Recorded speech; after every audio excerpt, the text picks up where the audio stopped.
So what this means for drumming is that if, so Weinberg Jr. was not accessing any elbow rotation. All he was using his elbow strictly as a hinge. So he's just only doing this, and he's pushing his wrist to the limit of the movement that he can do, like that. And that's, like I'm saying, is a bad idea. What he can do, in order to get all that distance, all he has to do is use just a little bit of the elbow rotation that's available to him. He will get all the way back. He's going to do it faster. He's going to expend less energy to get all this distance back, and he's not going to hurt himself. So he can just go, zhoop, ja. So if you just use just the elbow rotation, you're going to get all the way back with just a little bit of a little flick of your arm. It's just going to turn right there, and it's going to be super easy, super fast. The problem with this technique, is just that you don't get as much control, because you got fine muscle groups and with your arms, and so if you mix, the wrist with the elbow, you're going to get the most control out of it. Tons of control in Gladstone as long as you're quiet. Anyway, so. So when it comes to just sort of proper technique, all he has to do is just allow his elbow to open up just a touch. Not even very much. So when it comes up here, it's maybe that much, for a full stroke. The wrist is still doing most of the work. You're still doing a lot of work with the wrist, but you're allowing your elbow to take a lot of the load off of it so that the wrist isn't doing everything. It's not really all in the wrist if you're playing loud. It just can't be. The wrist just isn't big enough to do that kind of work.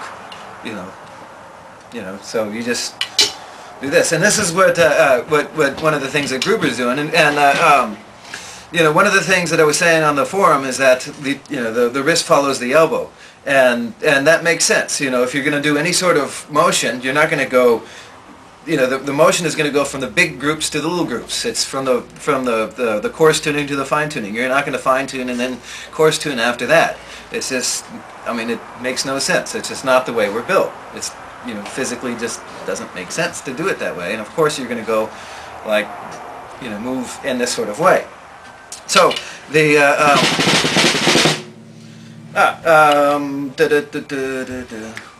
let's see, notes. So the praying mantis that he was doing is just showing you what kind of motion is available. So he had his elbows rotated, and he just dropped his wrist to create the praying mantis. You're never going to play like that. He never played like that. You watch his video. What he played like is that if you dropped your elbow.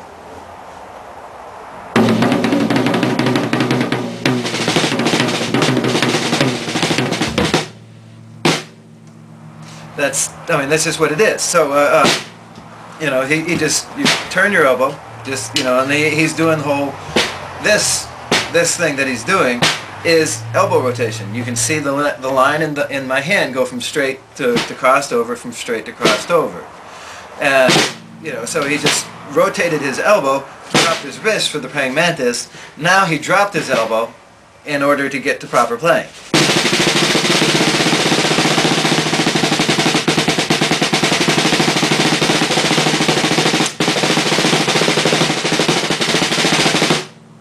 And that's pretty much the story as far as the elbow goes. There's one more thing here that's worth exploring, which is that the ulna bone here is the center of rotation. So if you're going to turn your hand, the ulna is going to stay in about the same place. The line on my arm is moving because it's drawn on the skin, not on the bone. The bone itself is staying in the same place. So if you one way you can find the same thing, if you put your hands like that and just sort of do like the upside down butterfly, this is all elbow rotation. And you'll notice that your pinkies are staying in the same spot, your thumbs are doing most of the moving. This is why the pinky is smaller.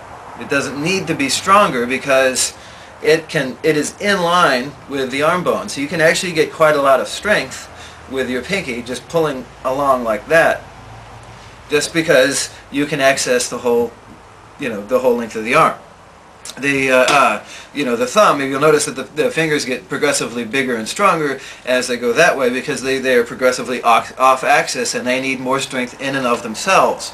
That's, I hope you guys can see that. And then of course the thumb is opposable and it's the strongest by far.